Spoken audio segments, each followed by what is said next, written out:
ओम शांति। 30 अक्टूबर 2025। आज की साकार मुरली रंगीन बड़े बड़े अक्षरों में पढ़ें, सुने और मंथन करें। हम प्रतिदिन प्रातः 4 बजे, 6 बजे, शाम को 4 बजे, 8 बजे 4 बार मुरली मंथन करते हैं। जो भी टाइम आपको सुविधा लगे आप इसमें जुड़ सकते हैं। यदि आपको जुड़ने में कोई कठिनाई आ रही है, क्योंकि एक ही लिंक है जो चारों टाइम रोजाना के लिए होता है और वो इसी वीडियो के डिस्क्रिप्शन बॉक्स में दिया हुआ है।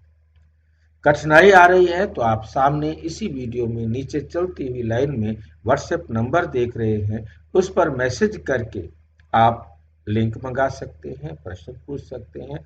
आपका कोई सुझाव है हम सबके हित में, वो भी आप हमें दे सकते हैं। ओम शांति। आज की साकार मुरली का सार।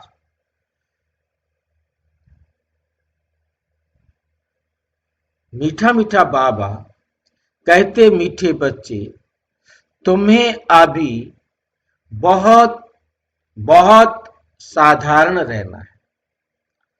फैशनेबल ऊंचे कपड़े पहनने से भी देह अभिमान आता है। फैशनेबल ऊंचे कपड़े पहनने से भी देह अभिमान आता है। ऊंचे कपड़े का हम दो अर्थ लेते हैं। एक अर्थ कपड़े ऊंचे ऊंचे पहनना, जैसे साड़ी है ऊंची पहनना, क्योंकि जो खेतों में काम करते हैं उनको थोड़ा ऊपर बांधना होता है ताकि कीचड़ में मिट्टी में खराब ना हो। परंतु यहाँ जो है ऊपर बांधना मतलब एक अच्छा नहीं समझा जाता।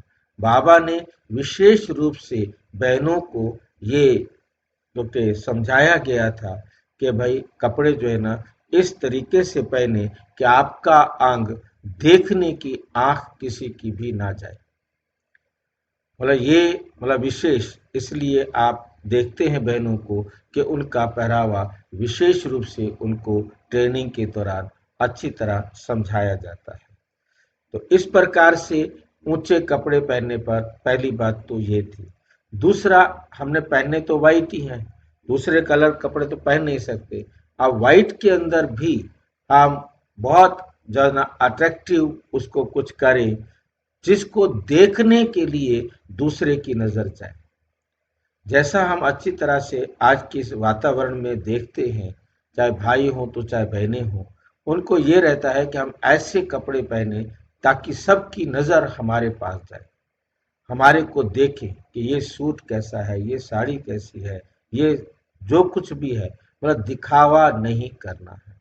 देह ऊंचे कपड़े पहनने से मतलब हम भाव समझ लें कि हमने ऐसे कपड़े, ऐसा फैशन, ऐसा कुछ नहीं करना जिसके कारण दुनिया की नजर मेरी तरफ जाए। जानी है नजर तो मुझ आत्मा की तरफ जाए, शरीर की तरफ नहीं जाए। शरीर आकर्षक नहीं बनाना, हमको आत्मा आकर्षक बनानी है। ये बात हमारे ज्ञान की जो है ना विशेष रूप से है। ये शरीर आकर्षित करेगा तो पाप कर्म होगा और आत्मा आकर्षित करेगी तो पुण्य कर्म होगा।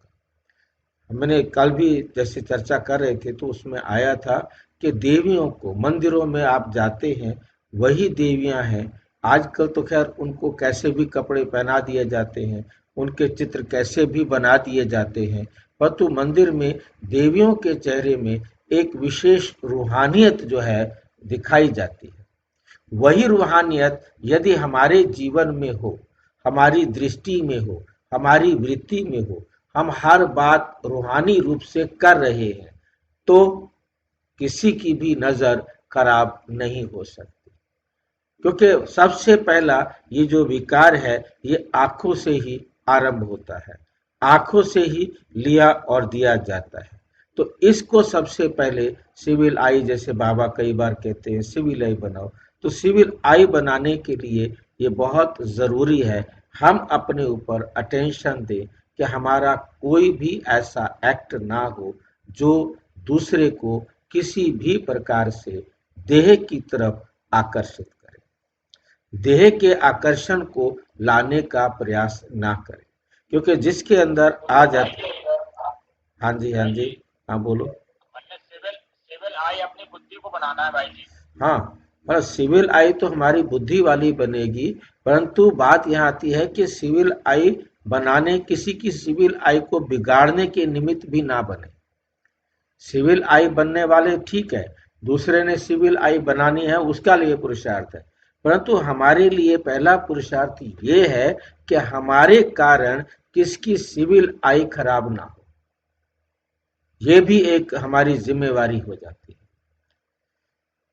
तो इसलिए बहुत जरूरी है, क्योंकि मैं ही ऐसा काम करूं जिससे उनका देख, क्योंकि अपना श्रृंगार ऐसा करना, बाल काले करना या कुछ दिखावा करना, मतलब किसी भी प्रकार का हमें दिखावा नहीं करना।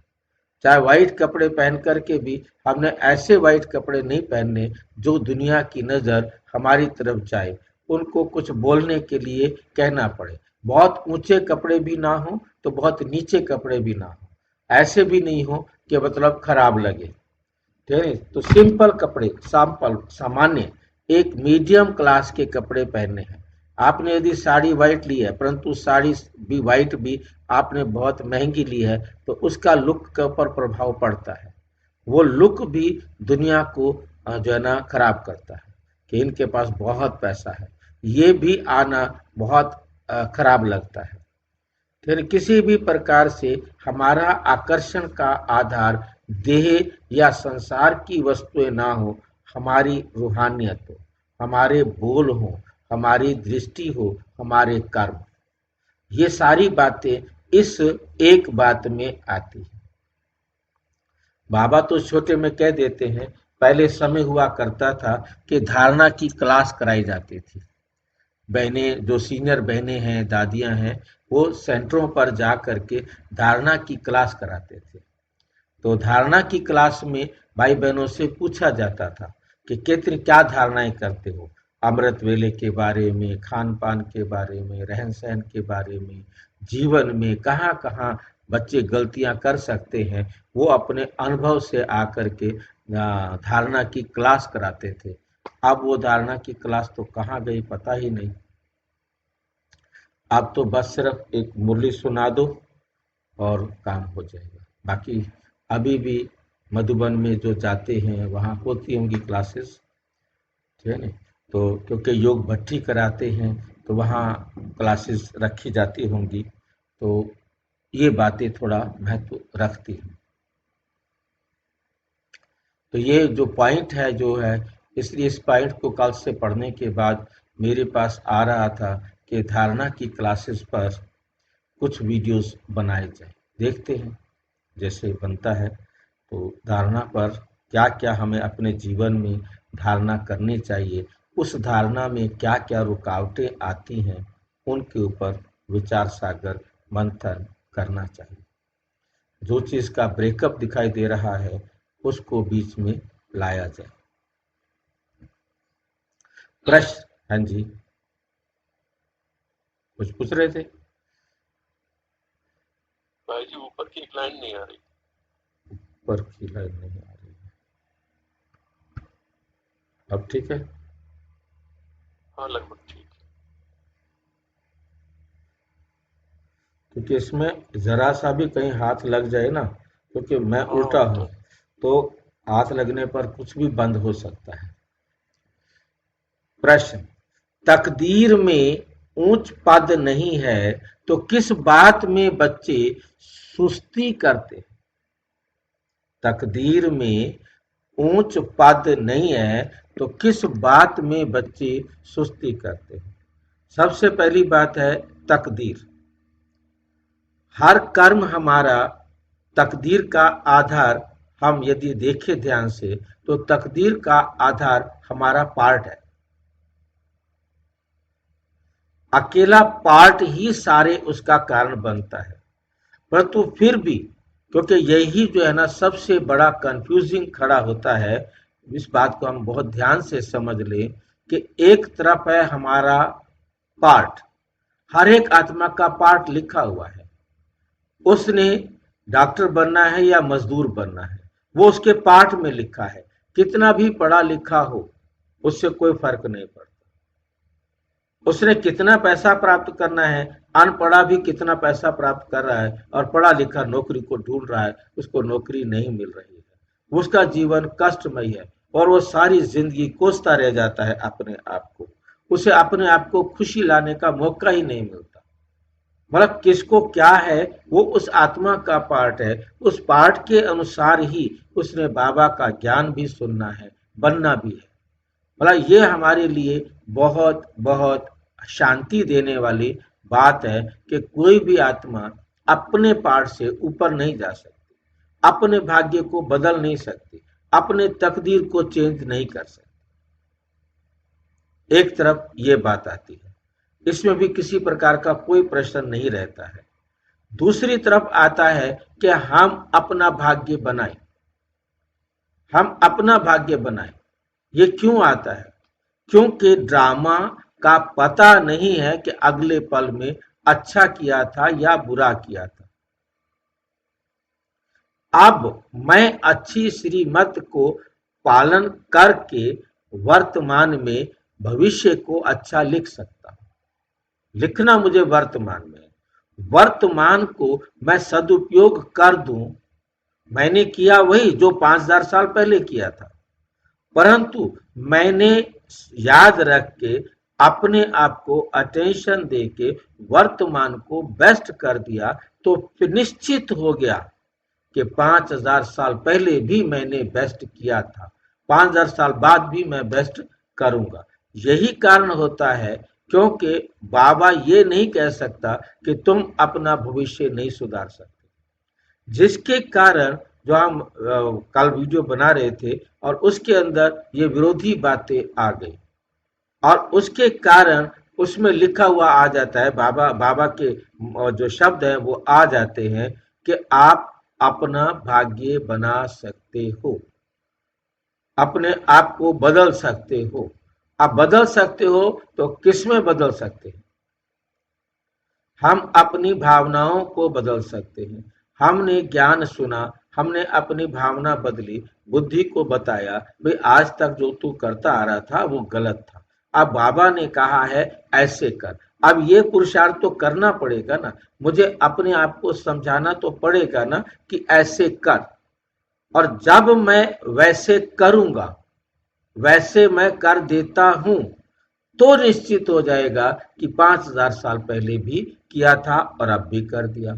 अब मैं सुन भी रहा हूं कि ऐसे करने में मेरा फायदा है, ऐसा करने में मेरा फायदा है, बाबा जो कह रहा है उसमें फायदा है, परंतु मेरे संस्कार इतने कड़े हैं कि मैं उसे परिवर्तन ही नहीं कर पा रहा हूं, परिवर्तन ही नहीं कर पा रहा हूं। उसको परिवर्तन करने के लिए मैं सोच नहीं रहा हूं। इस ना सोचना ये सुस्ती है, ये आलस है। मैंने ना सोच करके परिवर्तन नहीं किया और निश्चित हो गया कि 5000 साल पहले भी मैंने नहीं किया था, अब भी नहीं किया और किसी कल्प में नहीं करूंगा, क्योंकि पता तो नहीं है ना होगा कि नहीं होगा। अपनी तरफ से बेस्ट सोचो, अच्छा हो जाए तो इस कल्प में भी अच्छा हो जाए और आगे और पीछे भी अच्छा हो जाए। मतलब वर्तमान में अच्छा करके आप अपने पार्ट को निश्चित कर सकते हैं। ध्यान रखना है, निश्चित कर सकते हैं कि अच्छा हुआ था और अच्छा होगा। इसलिए हम अटेंशन दें और जो आत्मा अटेंशन देगी उसकी तकदीर में आ जाएगा ऑटोमेटिक। उसको आलस आएगा ही नहीं, अलबेलापन आएगा ही नहीं, वो लिख देगा, वो कर देगा। अब बाबा जो है ना क्या करे, नए बच्चे बाबा के सामने बैठे हैं तो उसको कहना पड़ता है कि भाई आप पुरुषार्थ करो, अपना श्रेष्ठ भाग्य बनाओ, अपने आप को आगे बढ़ाओ और ऊपर बढ़ाओ और मेहनत करो और मेहनत करो। जो भाई बहनों का प्रश्न आता है किधर मरे, एक तरफ बाबा कहता है ड्रामा अनुसार जो तुमने करना है वही करोगे, उसमें परिवर्तन नहीं हो सकता, और दूसरी तरफ तुम कहते हो पुरुषार्थ करो पुरुषार्थ करो। ये दो विरोधी बातें एक साथ क्यों? ये सबसे बड़ा कंफ्यूजिंग है, परंतु हमें समझ लेना है कि बाबा भी हमारा सुप्रीम टीचर है और वो ये जानता है किसने सुधरने से रुकना है और किसने सुधरने के लिए बढ़ना है। ये तो उसके पार्ट में है। मैं जो है, जिनको मैं जो बोल रहा हूं, उसको जो कर सकेगा वो समझ लेगा, और जिसने नहीं करना होगा उसलिए मेरे मैं बोला ही नहीं। मेरी मुरली को उसने अपने हिसाब से लेना है, उसने अपने हिसाब से लेना है। तो बाबा इस बात को सोच करके बाबा इस प्रकार की मुरली चलाते। इसलिए मुझे कई बार कहना पड़ता है कि बाबा थाली का बैंगन है, कभी इधर चला जाता है तो कभी उधर चला जाता है। उसको बैलेंस तो बनाना है ना। बैंगन अपना बैलेंस बना सकता है कि नहीं बना सकता है, परंतु बाबा अपना वंडरफुल बैलेंस बना के रखता है। उसका बैलेंस कभी नहीं बिगड़ता। हमें लगता है कि उसने अब ये कह दिया और तब ये कह दिया, क्योंकि उसके सामने नए बच्चे भी बैठे हैं, उसके सामने पुराने बच्चे भी बैठे हैं। पुराने बच्चे अपने आप गहराई से उसका अर्थ ले लेंगे, नए बच्चे जितना समझ है वो उतने हिसाब से अपना अर्थ ले लेंगे। तो ये बैलेंस जो है बाबा के पास वंडरफुल है। ये उसकी पढ़ाई का एक वंडरफुल फार्मूला है, जिसके कारण जिसको कंफ्यूज होना है उसके लिए भी सारे रास्ते हैं। वो बाबा की ये बात और वो बात सुनकर कंफ्यूज होकर अलग हो जाएगा, और जिसने कंफ्यूज नहीं होना है वो बाबा की बात पर स्थिर रहेगा। वो कौन सी बात पर स्थिर रहेगा, कमजोर वाली या मजबूत वाली, ये भी यहीं पर निश्चित है।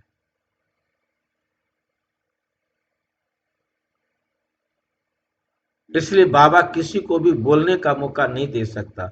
हर प्रकार के बच्चे को बाबा ने बता दिया, और हर धर्म की बातों को बाबा ने मुरली में बता दिया, ताकि हर धर्म की आत्मा आ सके कि मेरे धर्म की भी बात इसमें है, और वो जुड़ सके, और जिसको रुकना है वो रुक सके। हर चीज वंडरफुल है, मतलब पढ़ाई इतनी वंडरफुल है। ये बात समझ में आ जाए तो मैं समझता हूं कि सभी भाग्य अपना श्रेष्ठ बना सकते। तकदीर में ऊंच पद नहीं है। देखिए कितना क्लियर कर दिया। तकदीर में ऊंच पद नहीं है, पर जिसके पाठ में लिखा ही नहीं है कि वो ऊंच पद पाए, तो किस बात में वो बच्चे सुस्ती करते हैं। अब इस बात को सुनकर जिसमें सुधार आना होगा वो सुधर जाएगा, और नहीं आना है तो वो उसका पाठ। उत्तर, बाबा कहते बच्चे अपना सुधार करने के लिए चार्ट रखो। चार्ट रखो, अटेंशन दो। चार्ट रखने का मतलब है अटेंशन दो कि मेरे अंदर कितना सुधार हुआ है, अभी मुझे और कितना सुधार करना है। याद का चार्ट रखो। अब जब तक मेरे को ये बात समझ में नहीं आई थी, तब तक मैं समझता था कितना टाइम हमने बाबा के साथ बाबा को याद किया, कितनी देर मैंने बाबा के गीत सुने, कितनी देर बाबा की मैंने कमेंट्री सुनी, कितनी देर मैंने बाबा को याद किया। मतलब उस टाइम को काउंट करते थे, वो टाइम लिखवाते थे चार्ट में। मैं चार्ट बना के देता था सभी भाई बहनों को कि भी लिखो कितना टाइम आप सवेरे बैठे, फिर दिन में आपको टाइम कितने टाइम मिला, 5 मिनट 10 मिनट, वो भी अपना लिखते जाओ, ताकि शाम तक आपका टोटल कुछ हो जाए। फिर 5 मिनट मैंने उस टाइम याद किया, 10 मिनट मैंने उस टाइम याद किया, तो आप लिखते जाओ तो आपका टोटल बन सकता है। अटेंशन दोगे तो बढ़ जाएगा। परंतु याद का मतलब ही नहीं मालूम था कि याद का मतलब गीत सुनना नहीं है, याद का मतलब ऐसे कमेंट्री सुनना नहीं है, याद का मतलब सिर्फ बाबा के चित्र को देखते रहना नहीं है, लाइट के आगे बैठना नहीं है। याद का मतलब है बाबा का कहना कितनी देर माना, मैंने कितनी देर बाबा की डायरेक्शन अनुसार देखा, सुना, बोला, कोई भी कर्म किया, सोचा। ये 5 बातें मैंने कितनी देर बाबा की श्रीमत के अनुसार की। ये है याद करना, ये याद रहे, ये है याद करना। याद का मतलब हम कसूर किसी को दे नहीं सकते, बाबा को भी नहीं दे सकते तो किसी को नहीं दे सकते। अब जो भी है हर एक को अपने आप समझ में आना है, इसलिए याद का चार्ट रखने में बहुत फायदा है। नोटबुक सदा हाथ में, छोटी छोटी, आजकल भी कुछ लोग रखते हैं, पर तो अब मोबाइल के अंदर सब नोट कर लेते हैं। पहले मतलब छोटी छोटी बुक होती थी जो जेब में रखी जा सके। पहले वो टेलीफोन के नंबर लिखने के लिए होती थी, और फिर उसके साथ हम अपनी कोई भी बात क्या करना है, अपना टाइम रोज का छोटी सी जेब में पड़ी रहे ताकि लिख सके। आजकल रिमाइंडर लग जाते हैं तो लगा सकते हैं, वो लगा लेते हैं, तो ताकि मैंने कौन सा काम कब करना है। नोटबुक सदा हाथ में हो, चेक करो कितना समय बाप को याद किया। अब यहाँ हम टाइम काउंट करते थे, जबकि अब बाबा जो हमें समझा रहा है, मेरी श्रीमत के अनुसार कितनी देर चले, कितनी देर आपने मन मत और पर मत पर काम किया, मन मत पर मत पर 24 घंटे में से कितनी देर चले, और मेरी श्रीमत पर कितनी देर चले, ये काउंट। हमारा रजिस्टर कैसा है? देवी करेक्टर है, कर्म करते बाबा की याद रहती है। अब यहाँ कह रहे हैं बाबा, कर्म करते बाबा की याद रहती है, जबकि सही वाक्य क्या है इसका, कि मैंने बाबा की श्रीमत के अनुसार काम किया। सही सही लाइन जो इसकी है वो ये है। परंतु बाबा की भाषा है, अब बाबा को हम दोष दे कैसे? हम किसी और को दोष नहीं दे सकते, बाबा को कैसे दोष दे दें?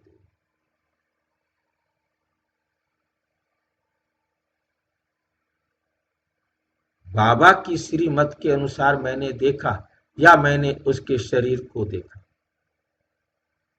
या मैंने अपने शरीर को दिखाया, तो मैं दोनों टाइम बाबा की श्रीमत पर नहीं।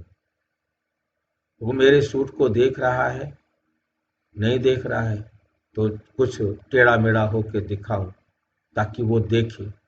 जूते मेरे ध्यान नहीं जा रहे उसको, मैं जरा जूते ऊपर करके दिखाऊं, देखो मैं नए जूते लेके आया हूं। इट मीन्स मैं बॉडी कॉन्शियस में हूं, मैं अपनी कोई भी चीज दिखाना चाह रहा हूं, भौतिक दुनिया का कुछ भी मैं बोल करके बताना चाह रहा हूं। ये सारा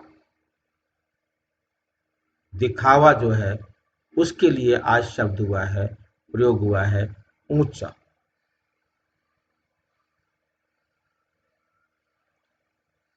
हमारी दृष्टि, हमारा बोल उनको बाप के साथ जोड़ने वाला हो, उनको बाप की श्रीमत पर चलने के लिए तैयार करने वाला हो।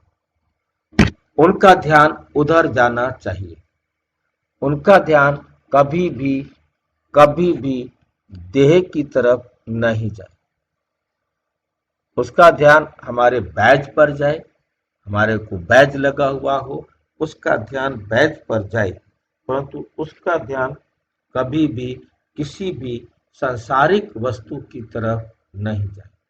ये बात हमारी बुद्धि में बहुत बहुत अच्छी तरह से बैठी हुई हो, जिसमें किसी भी प्रकार का कोई भी गलती नहीं हो। ये आलस हो जाता है।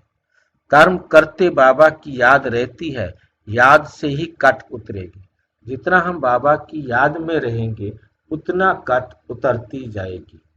बाबा की याद में नहीं रहेंगे तो कट उतरेगी नहीं। तब हमारी ऊंची तकदीर बनेगी। गीत, भोलेनाथ से निराला और कोई नहीं। ओम शांति। ओ मीठे मीठे बच्चों के पास ये लक्ष्मी नारायण का चित्र घर में जरूर होना चाहिए। उनको लक्ष्मी नारायण को देख बहुत खुशी होनी चाहिए, क्योंकि तुम्हारा ये पढ़ाई का एम ऑब्जेक्ट है।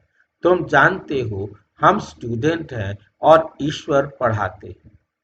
ईश्वरीय स्टूडेंट व विद्यार्थी हैं, हम ये पढ़ते हैं। सबके लिए ये एक ही उद्देश्य है, इनको देखते हुए बहुत खुशी होनी चाहिए। गीत भी बहुत बच्चों ने सुना, बहुत भोला नाथ है, बहुत भोलानाथ है। कोई कोई शंकर को भोलानाथ समझते हैं, फिर शिव और शंकर को मिला देते हैं। अभी तुम जानते हो, शिव ऊंच से ऊंच भगवान और शंकर देवता, फिर दोनों एक कैसे हो सकते हैं? ये भी गीत में सुना कि भक्तों की रक्षा करने वाले जरूर भक्तों पर कोई आपदाएं हैं।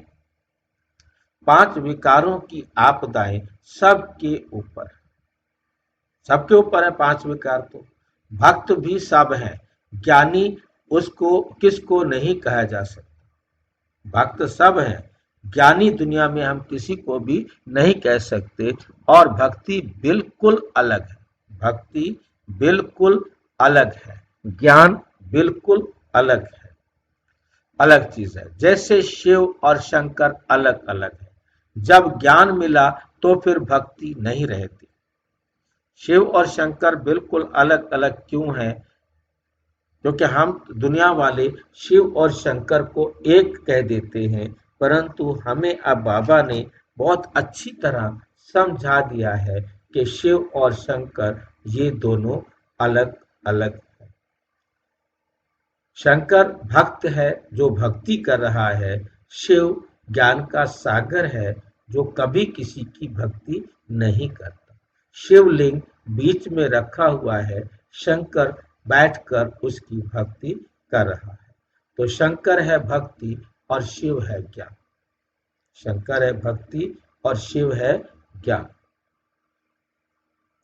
जब ज्ञान मिलता है तो फिर भक्ति नहीं रहती। तुम सुख धाम के मालिक बनते हो। आधा कल्प के लिए सदगति मिल जाती है। एक ही इशारे से तुम आधा कल्प का वर्षा पा लेते हो। देखते हो भक्तों के ऊपर कितनी तकलीफ है। ज्ञान से तुम देवता बन जाते हो। फिर जब भक्तों पर भीड़ पड़ होती है, अर्थात दुख होता है, तब बाप आते हैं। बाप समझाते हैं ड्रामा अनुसार, जो पास्ट हुआ सो फिर रिपीट होना है। फिर भक्ति शुरू होती है। फिर भक्ति शुरू होती है तो वाम मार्ग शुरू होता है, अर्थात पतित बनने का मार्ग। उसमें भी नंबर 1 है काम, जिसके लिए ही कहा जाता है काम पर जीत पाने से तुम जगत जीत बनेगे। वे कोई जीत थोड़े ही है। वे कोई जीत थोड़े ही है। मतलब काम पर जीत पाएंगे तो तुम जगत जीत बनेंगे। और जो दुनिया वाले समझते हैं कि तलवार से ये राज्य भी मेरा, ये राज्य भी मेरा, ये राज्य भी मेरा, वे कोई जीत थोड़े ही है, थोड़े ही पाते हैं। रावण राज्य में विकार के बिगर तो कोई का शरीर पैदा ही नहीं होता। संसार में आज सारे इतने तमो प्रधान, इतने पतित, इतने कमजोर हो गए हैं कि बिना विकार के, आज तो विकार में जाने के बाद भी बच्चे पैदा नहीं हो रहे हैं और आईवीएफ के लिए जाना पड़ता है। तो मतलब कहने का यह है कि वो भी नहीं हो पाता है। तो बच्चे ही पैदा नहीं हो पाते। पहले था समय जब मतलब कोई भी विकार, उसके बाद भी विकार के बिना रह नहीं सकते। सतयुग में रावण राज्य होता ही नहीं। वहां भी अगर रावण होता तो बाकी भगवान ने राम राज्य स्थापन करके क्या किया? यदि स्वर्ग में भी रावण हो, फिर परमात्मा ने आकर क्या किया? बाप को कितना होना रहता है, हमारे बच्चे सुखी रहे, हमारे बच्चे सुखी रहे। धन इकट्ठा करके बच्चों धन इकट्ठा करके बच्चों को दे देते हैं कि सुखी रहें, परंतु यहाँ तो ऐसे है ही नहीं। यहाँ तो ऐसे हो नहीं सकता। ये है ही दुख की दुनिया। ये है बेहद का बाप कहते हैं तुम यहाँ, बेहद का बाप कहते हैं तुम यहाँ, वहां जन्म जन्मांतर सुख भोगते आएंगे। तुम वहां क्या किया? जन्म जन्मांतर सुख भोगते आएंगे। सतयुग में अथाह धन मिल जाता है, 21 जन्म वहां कोई दुख नहीं होगा, दिवाला नहीं मारेंगे। दिवाला मारना सिर्फ पैसे का दिवाला नहीं है, किसी भी प्रकार का। जब भी आप कहीं हाथ खड़े कर देते हैं घर में, ये काम मैं नहीं कर सकता, ये दिवाला मार दिया। ये काम मैं नहीं कर सकता, बस नहीं कर सकता मीन्स दिवाला। वो हाथ खड़े कर देता है, मेरे पास पैसे नहीं है। कोर्ट में जाकर वो हाथ खड़ा कर देता है, मेरे पास कुछ नहीं है। अब कोर्ट क्या करेगी?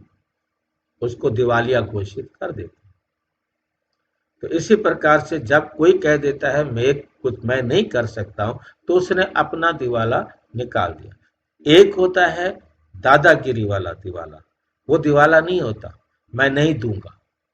एक होता है मेरे पास है नहीं, ये दिवाला निकलता है। एक है कि मैं नहीं करूंगा, वो दिवाला नहीं है। एक है मैं नहीं कर सकता, मेरी सामर्थ्य नहीं है। अब उसने हाथ खड़े कर दिए, उसने अपना दिवाला निकाल दिया, मैं सुधर नहीं सकता, ये भी अपना दिवाला निकाल दिया, मैं नहीं बदल सकता। तुम ब्रह्मा कुमार बनो, मेरे बस की नहीं है। उसने अपना दिवाला निकाल दिया। और सतयुग में कोई अपना दिवाला नहीं मारेंगे। ये बातें बुद्धि में धारण कर आंतरिक खुशी रहनी चाहिए।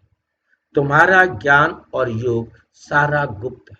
तुम्हारा ये ज्ञान और योग क्या है? सारा गुप्त है।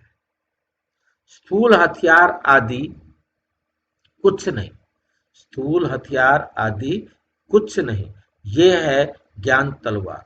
उन्होंने फिर स्थूल हथियार निशानियां दे दी। उन्होंने फिर क्या किया है?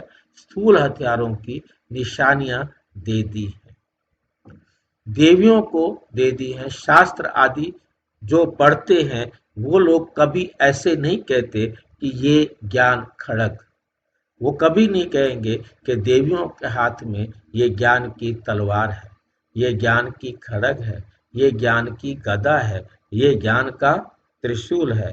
नहीं, वो कुछ भी इस प्रकार की बातें नहीं बताते। वो तो स्थूल समझते हैं, इससे उन्होंने राक्षसों को मारा। अब देवियां, शिव शक्तियां कौन से राक्षस को मारेंगी, ये वो बेचारे नहीं जानते जो शास्त्र पढ़ते हैं। ये बातें तो बाबा आकर हमें समझाता है, इस समय आकर समझाता है, और हम ही इसे समझ पाते हैं और हम ही इसके आधार पर सुधर पाते हैं। अब जो सोए पड़े हैं, जो इन बातों को सुनेंगे नहीं, उनमें सुधार आएगा कैसे? सेना ने जीत पाई है तो जरूर कोई हथियार होंगे। बाप आकर सब भूले बताते हैं। ये तुम्हारी बात बहुत ढेर मनुष्य सुनेंगे, विद्वान आदि भी एक दिन आएंगे। बेहद का बाप है ना। तुम बच्चों को श्रीमत पर चलने में ही कल्याण है, जब तब देह अभिमान टूटेगा। इसलिए साहूकार लोग आते नहीं। बाप कहते हैं देह अहंकार को छोड़ो, अच्छे कपड़े आदि का भी नशा रहता है। तुम अभी पनवाह में हो, अभी जाते हो ससुर घर, वहां तुमको बहुत जेवर पहनाएंगे। वहां यहाँ ऊंचे कपड़े नहीं पहनने हैं। बाप कहते हैं बिल्कुल साधारण रहना है, जैसे कर्म मैं करता हूँ। बच्चों को भी साधारण रहना है, नहीं तो देह का अभिमान आ जाता है। हमें बिल्कुल साधारण रहना है, कोई ऐसा दिखावा नहीं करना है। ये सब बहुत नुकसान देते हैं। तुम जानते हो हम ससुर घर जाते हैं, वहां हमको बहुत जेवर मिलेंगे। ससुर घर में हमको बहुत जेवर मिलेंगे, और यहाँ तुमको जेवर आदि नहीं पहने। मतलब कोई भी ऐसा ड्रामा दिखावा नहीं करना है जिसमें पाउडर, लिपस्टिक, ये सारी चीजें जेवर में काउंट होती हैं। आंखों में काले काले पेंसिलें लगाना, मतलब ऐसे कोई भी ऐसा नहीं करना है जिससे मतलब दुनिया का आपकी देह की तरफ आकर्षण हो। आजकल चोरी आदि कितनी होती है, रास्ते में ही डाकू लूट लेते हैं, दिन प्रतिदिन ये हंगामा होता है। सोने के गहने पहनेंगे तो आजकल तो छीन लिए जाते हैं। बाप कहते हैं अपने को आत्मा समझ मुझे याद करो। देह अभिमान में आने से देह अभिमान में आने से बाप को भूल जाएंगे। ये मेहनत अभी ये मेहनत अभी ही मिलती है, फिर कभी भक्ति मार्ग में ये मेहनत नहीं मिलती। भक्ति मार्ग में ये मेहनत नहीं मिलती। अभी तुम संगम पर हो, तुम जानते हो पुरुषोत्तम संगम युग पर लड़ाई भी जरूर होगी। एटॉमिक बम्स आदि खूब बनाते रहते हैं, कितना भी माथा मारो कि ये बंद हो जाए, नहीं, परंतु ऐसे हो नहीं सकता। ड्रामा में नूंद है, ड्रामा में नूंद है, समझाने से भी समझेंगे नहीं। मौत सामने होना ही है तो मौत सामने होना ही है तो बंद कैसे होगा। समझते भी हैं तो भी बंद नहीं करेंगे। ड्रामा में नूंद है, यादवों और कौरवों को खलास होना ही है। यादव है यूरोपवासी, उन्हों का है साइंस घमंड, जिससे विनाश होता है फिर जीत होती है। साइलेंस घमंड की। तुमको शांति धाम में रहना है। तुमको कहाँ रहना है? शांति धाम में रहना है। शांति घमंड में। तुमको शांति घमंड में रहना है। इसका भी अभिमान होना चाहिए। ये अच्छा अभिमान है, परंतु शांति अभिमान आत्मा की शांति का घमंड में रहना है। साइलेंस घमंड, फिर जीत होती है साइलेंस घमंड की। हम अपनी साइलेंस के घमंड में रहें। साइलेंस का घमंड का मतलब आप समझ गए होंगे कि हम शांति पर चलने के इतने अनुभवी हो गए हैं कि हमारा संस्कार बन गया है शांति में रहने का। शांत स्वरूप रहना सिखाया जाता है। बाप को याद करो। डेड साइलेंस, इसको बाबा ने आज डेड साइलेंस बोल दिया है क्योंकि आम व्यक्ति समझ सके। परंतु कई बार बाबा ने यह भी स्पष्ट किया कि डेड शब्द यूज नहीं करो, इसकी जगह पर स्वीट साइलेंस यूज करो। डेड साइलेंस फिर क्यों कहना पड़ा बाबा को? यहाँ पर भी तो स्वीट साइलेंस बोल सकते थे ना, क्योंकि जब डेथ हो जाती है तो उसे कोई फर्क नहीं पड़ता। जो शांति उस समय होती है ऐसी शांति होनी चाहिए। मरा हुआ व्यक्ति के आगे आप उसकी खूब बेइज्जती करो, उसके ऊपर कोई फर्क नहीं पड़ता। उसकी खूब प्रशंसा करो, उसके ऊपर कोई फर्क नहीं पड़ता। ऐसे ही हम इस संसार में रहते हुए कोई हमारी प्रशंसा करे तो भी हमारे पास कोई फर्क ना हो, और जब कोई हमारी बुराई करे तो भी हमारे ऊपर कोई फर्क ना हो। इसलिए बाबा ने डेड साइलेंस शब्द का प्रयोग किया है। वास्तव में बाबा कहते इससे आप बहुत मीठे बनते हो, इसको स्वीट साइलेंस कहना चाहिए। मतलब बाबा समझाते हैं, परंतु दोनों बातें समझानी होती हैं। एक बार कुछ बताया है तो उसको फिर कभी जाकर के खुद ही चेंज कर देते हैं। उनको पता है कि कैसे इनको पकड़ना था, अब यहाँ तक आ गए हैं, इनको अगले स्टेप पर कैसे लेके जाना है। वो बहुत एक्सपर्ट टीचर है। ये बात बहुत अच्छी तरह से बुद्धि में रखनी है। हम आत्मा शरीर से न्यारी हैं। शरीर छोड़ने के लिए जैसे हम पुरुषार्थ करते हैं, ऐसे कभी कोई शरीर छोड़ने के लिए पुरुषार्थ करते हैं क्या? जैसे हम अपना शरीर शांति में बैठे बैठे इस देह से न्यारे होने का पुरुषार्थ करते हैं, क्योंकि जिन्होंने अब अपने आप को देह से न्यारा होने का पुरुषार्थ कर लिया, अपनी बुद्धि 100% बाबा के साथ जोड़ ली, वो आत्माएं अपने शरीर को सुरक्षित रख सके। क्योंकि अभी हमने किया, बाबा ने बड़ा क्लियर शब्द यूज किया है। दो बातें उसमें बहुत ज़रूरी हैं। एक तो बाबा की श्रीमत पर 100% चलने वाला हो, और दूसरा उसने अपने आप को शरीर से अलग होना सीख लिया, क्योंकि उसने अपने शरीर को सुरक्षित छोड़ के जाना है। जैसे सोते हैं ऐसे ही योग निद्रा में अपने शरीर को सुलाएंगे और शरीर को छोड़ देंगे। जैसे ध्यान में दादी जाती है, शरीर को छोड़ देती है, ऐसे ही ध्यान में वो जाएंगे और वो परम धाम चले, फिर आएंगे जैसे नींद से उठ खड़े हुए हों और उठ करके नई दुनिया का आरंभ। आत्मा अब तुमको कोई कोई है जो बोले हे आत्मा अब तुमको शरीर छोड़ जाना है, पवित्र बनो, नहीं तो फिर सजा खानी पड़ेगी। सजा कौन खाते हैं? आत्मा। उस समय साक्षात्कार होता है, तुमने ये पाप किए हैं, खाओ सजा। उस समय फील होता है जैसे जन्म जन्मांतर की सजा मिलती है। इतना दुख भोगना, बाकी सुख का बैलेंस क्या रहा?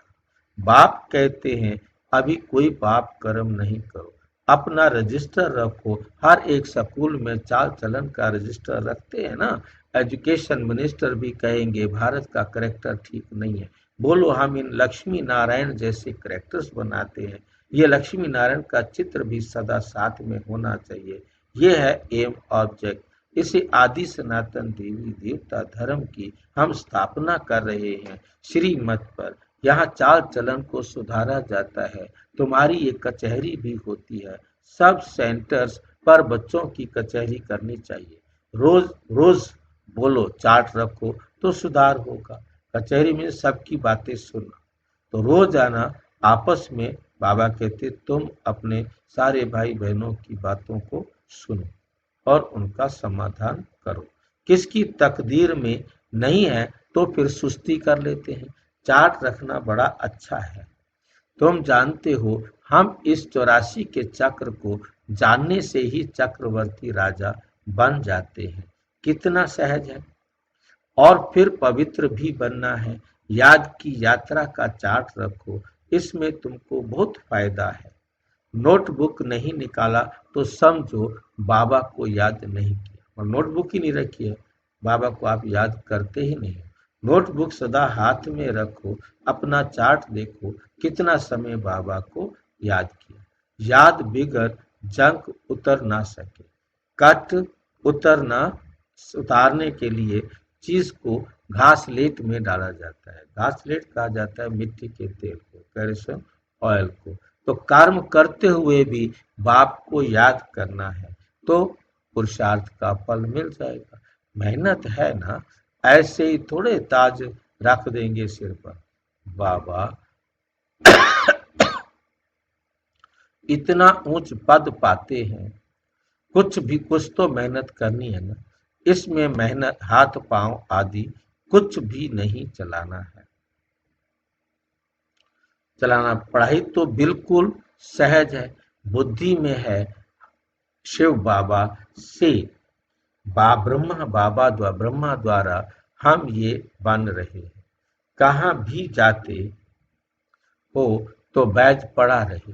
बोलो वास्तव में कोट ऑफ आर्म्स ये है। समझाने की बड़ी रॉयल्टी चाहिए, बहुत मीठापन से समझाना है। कोट ऑफ आर्म्स पर भी समझाना है। प्रीत बुद्धि और विपरीत बुद्धि।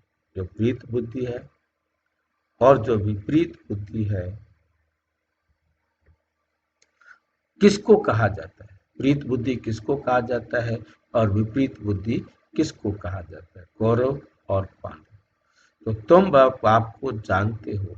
लौकिक बाप को तो गॉड नहीं कहेंगे, लौकिक बाप को तो गॉड नहीं कहेंगे।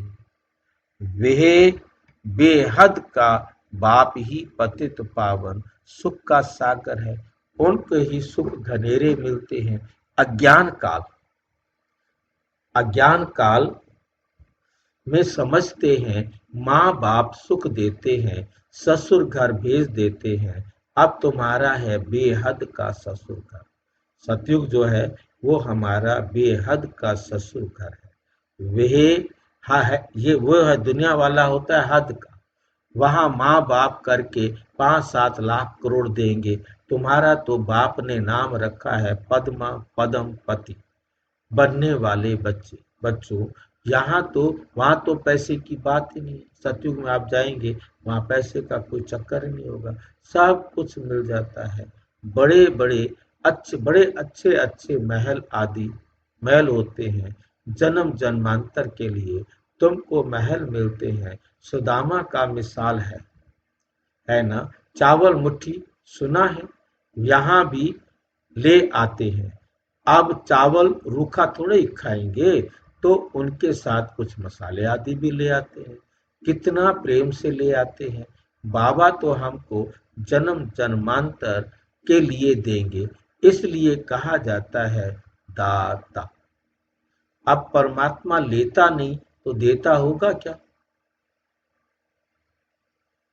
अब हम परमात्मा को 1 लाख रुपया दें, 1 करोड़ रुपया दें, परमात्मा लेते हैं क्या? क्या करूंगा? तुम इसको ईश्वरीय सेवा में सफल करो, परमात्मा से मिलाने के काम में लगाओ। यदि आपको खुद को लगाना नहीं आ रहा, उसको दे दो जो लगा सके। ठीक है कहीं तो भी उसका भी फायदा हो जाएगा, तुम्हारा भी फायदा हो जाएगा। तुम ज्ञान नहीं सुना सकते हो, कोई बात नहीं, तुम्हारे पास जगह है, वो जगह दे दो किसी और को सेवा करके भाग्य बनाने की। उससे तुम्हारा धन सफल हो जाएगा, तुम्हारी बिल्डिंग सफल हो जाएगी। इसलिए कहा जाता है दाता। भक्ति मार्ग में तुम ईश्वर अर्थ देते हो तो अल्पकाल के लिए दूसरे जन्म में मिल जाता है। कोई गरीब को देते हैं, कॉलेज बनाते हैं, तो दूसरे जन्म में पढ़ाई का दान मिल जाएगा। दूसरे जन्म में पढ़ाई का दान मिलता है। धर्मशाला बनाते हैं तो मकान मिलता है। अब ये बात भी क्यों बाबा कह रहे हैं, जबकि इसका उसके साथ कोई लिंक नहीं। यहीं से कंफ्यूजन खड़ा हो जाता है। अब मैंने धर्मशाला बना दी है, मुझे वहां मकान मिल जाएगा, इससे क्या मतलब हुआ? अभी मैंने बना दिया, मेरे को वहां मकान मिलेगा। मेरे को मकान उसी आधार पर मिलना है, धर्मशाला के आधार पर नहीं। अब मैंने हॉस्पिटल बना दिया, मुझे निरोगी काया मिल जाएगी, इसके साथ उसका कोई कनेक्शन नहीं है। ये भक्ति मार्ग के हिसाब से, कर्मों की गति के हिसाब से मैंने जो मकान बनाया उसमें फ्री जिन्होंने आकर आनंद प्राप्त किया, ठीक है कि नहीं, वो सुख उन्होंने लिया। अब उसके लिए जो मेरे को वो ऐसा सहयोग देने के निमित्त बनेंगे कि हम उसके अंदर वहाँ कोई भी कार्य कर सके, तो हमारी वो सुविधा हमको मिलेगी। अब जिनको सुविधा मेरे से मिली होगी तब तो वो मुझे देने के लिए मिलेंगे। मेरे को यदि उसमें कोई सुविधा नहीं मिली तो वो मेरे को कैसे देने के लिए आएंगे? ठीक है, मतलब हर चीज का। अब ये कह देना कि भाई उसने स्कूल खोल दिया है तो उसको पढ़ाई अच्छी मिल जाएगी। अब स्कूल खोल दिया है, उसके साथ पढ़ाई का कोई जरूरी नहीं है, पढ़ाई तो उसका पाठ के अनुसार मिलनी है। अब उसको जो कुछ जिन जिन आत्माओं को जो फायदा मिला, जो सुख मिला, वो उसे सुख रिटर्न करेंगे, उनके द्वारा वो सुख उनको मिलना है। क्योंकि धर्मशाला में बहुत आकर सुख पाते हैं। अब जिन्होंने आकर वो सुख पाया वही उसको सुख देने के निमित्त बनेंगे ना। अब कोई एक दिन रहा है धर्मशाला में तो एक दिन का उसको सुख मिला है, वो अपनी सेवा से एक दिन का सुख उसे दे देगा। ठीक है कि नहीं? तो मतलब जो लिया है वही मिलेगा ना। ये तो नहीं है कि उसने लिया कुछ हो। हाँ, इतना चेंज होता है। बाबा ने कहा कि आपने उनको खुशी दी है तो वो आपको खुशी देने का तरीका कोई और हो सकता है। जैसे आपने प्यासे पक्षी को पानी पिलाया है, उसके जीवन में खुशी लाए या उसको खाने को दिया, तो वो आपको सतयुग में आकर के अपनी मीठी बोली से, अब वो कमा करके तो हमें भोजन नहीं खिला सकता ना, कोई तरीके से उठा कर लाए, हमें अपना कर्जा तो नहीं उतार सकता ना। परंतु उन आत्माओं ने भी कर्जा उतारना है। तो कर्जा जो उतारना है उसके लिए वो कुछ ना कुछ ऐसा कर्म करेंगे। सुख दिया हुआ है तो हमें सुख देने का कर्म करेंगे, और सुख नहीं दिया है तो वो नहीं।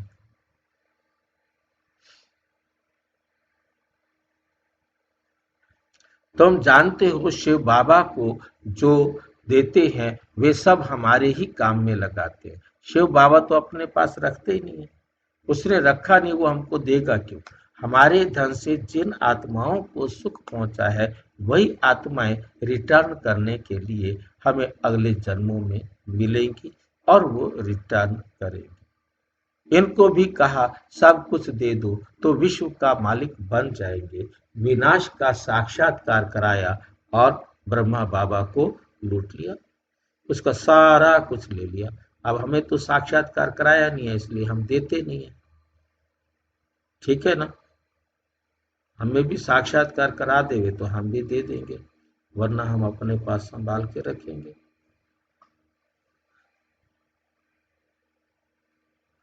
विनाश का साक्षात्कार भी कराया, राज्य राजाई का भी साक्षात्कार कराया। बस नशा चढ़ गया, बाप हमको विश्व का मालिक बनाते हैं, बस सारा कुछ दे दिया, ये लो, ये भी ले लो, ये भी ले लो।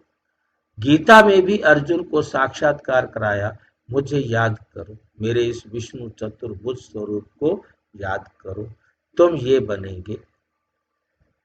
विनाश और स्थापना का साक्षात्कार कराया तो इनको भी शुरू में खुशी का पारा चढ़ गया। ड्रामा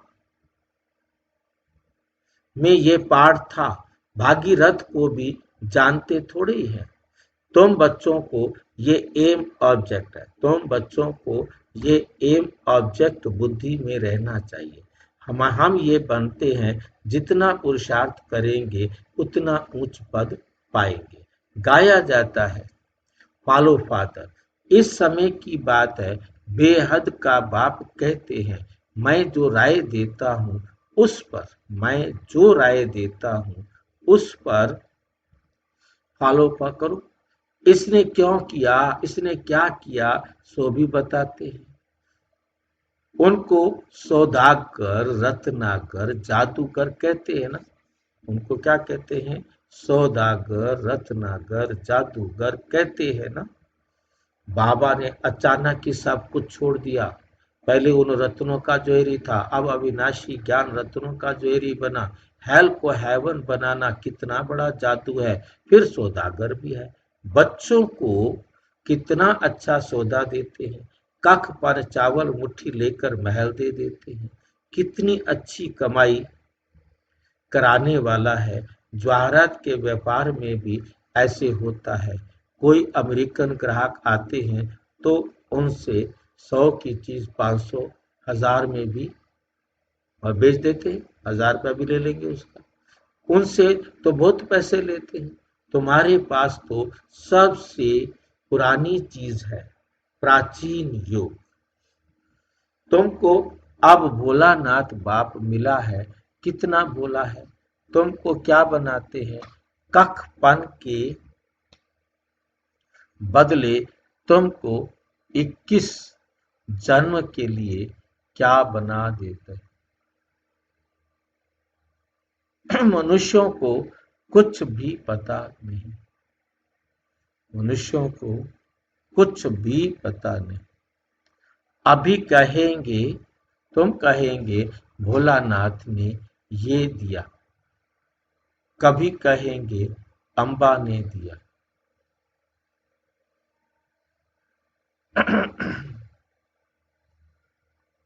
गुरु ने दिया। यहाँ तो है पढ़ाई।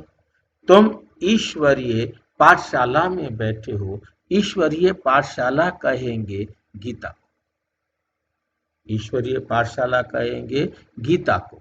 गीता में है भगवानोवाद, परंतु ये भी किसी को पता नहीं कि भगवान किसको कहा जाता है।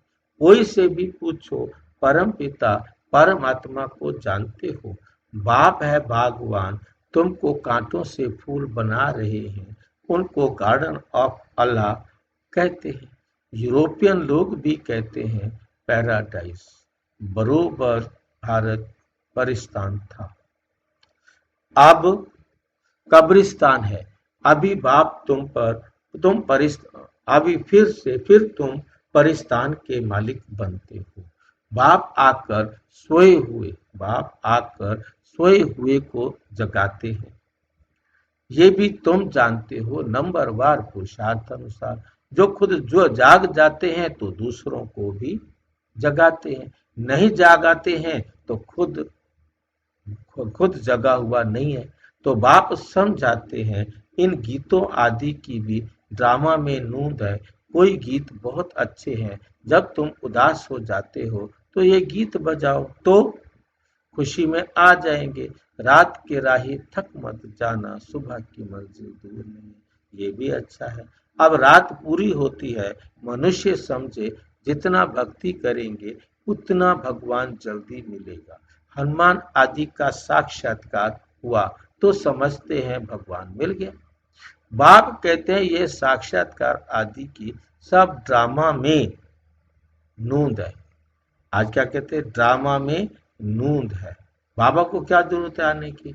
और वहां कभी कभी बाबा क्या कहते हैं, मैं साक्षात्कार कराता हूँ। और आज क्या कह रहे हैं, नूंद है। पर इन दोनों बातों में अंतर समझना है। यहाँ कुछ पुराने बच्चे बैठे हुए हैं, नए नहीं है, तो ऐसा कह दिया। और वहाँ नए बच्चे बैठे थे, पुराने कोई थे ही नहीं, तो उनको कैसे कहें? उनको तो पहले सारी बातें समझानी पड़ेगी ना। तो बाकी ऐसे कोई होता नहीं। बाप ने कहा है ये बैज तो सबको सदैव पड़ा रहे, किस्म किस्म की बातें बनते रहते हैं। ये बहुत अच्छा है समझाने के लिए। तुम रूहानी मिलिट्री हो, रूहानी मिलिट्री हो ना। मिलिट्री को हमेशा निशानी रहती है। तुम बच्चों को ये होने से नशा रहेगा। हम ये बन रहे हैं, हम स्टूडेंट हैं। बाप हमको मनुष्य से देवता बना रहे हैं।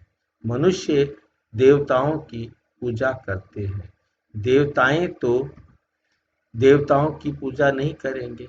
यहाँ मनुष्य देवताओं की पूजा करते हैं, क्योंकि वे श्रेष्ठ हैं, क्योंकि वे श्रेष्ठ हैं। अच्छा, मीठे मीठे सिक्की लदे बच्चों प्रति माता पिता बाप दादा का याद प्यार हो। Good morning. रूहानी बाप की रूहानी बच्चों को नमस्ते। हम रूहानी बच्चों की रूहानी बाप दादा को नमस्ते नमस्ते नमस्ते।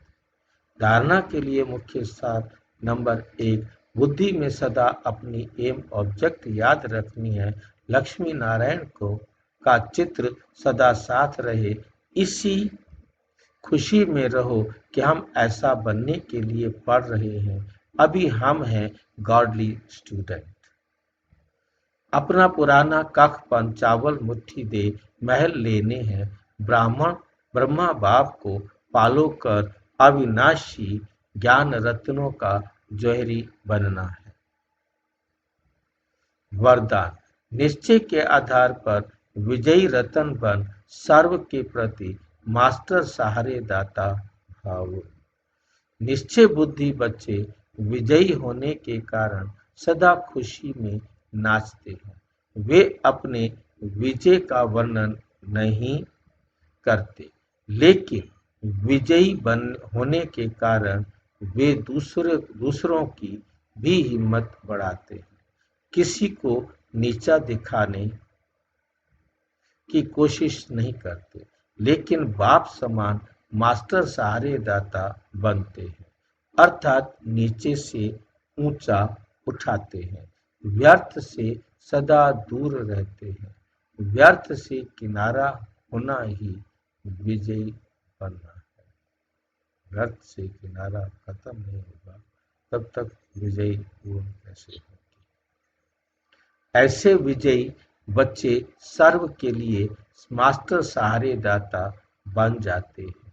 स्लोगन: निस्वार्थ और निर्विकल्प शक्ति से सेवा करने वाले ही सफलता मूर्त हैं। अव्यक्त इशारे: स्वयं और सर्व के प्रति मनसा द्वारा योग की शक्तियों का प्रयोग करो। योग का प्रयोग करने के लिए दृष्टि वृत्ति में भी पवित्रता को और अंडरलाइन करो।